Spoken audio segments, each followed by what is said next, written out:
पूज्य गुरुदेव को प्रणाम। आइए आज का प्रश्न लेते हैं कि क्या आप हमें सुझाव दे सकते हैं कि इन सिद्धांतों को व्यवहारिक रूप से कैसे लागू करें। तो उत्तर में है हाँ। कुछ सुझाव यहाँ प्रस्तुत हैं।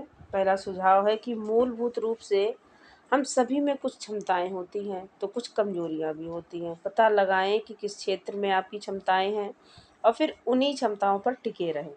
सामान्यतः जब किसी विषय को आप समझ लेते हैं, उसमें अच्छे होते हैं, उसे पसंद करते हैं, तो संभवतः आप उस परिस्थिति में ज़्यादा जागरूक होंगे और उस परिस्थिति में जहाँ बने रहने के लिए भी आपको संघर्ष करना पड़ रहा है, आपकी जागरूकता कम रहेगी।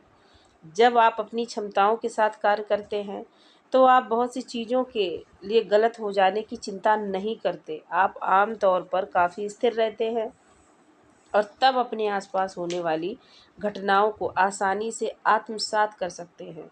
ध्यान बहुत महत्वपूर्ण है। दूसरा विचार है कि ध्यान बहुत महत्वपूर्ण है। मेरे विचार से ये शुरुआत है। शुरुआत में आत्मचिंतन में बहुत सहायक होता है।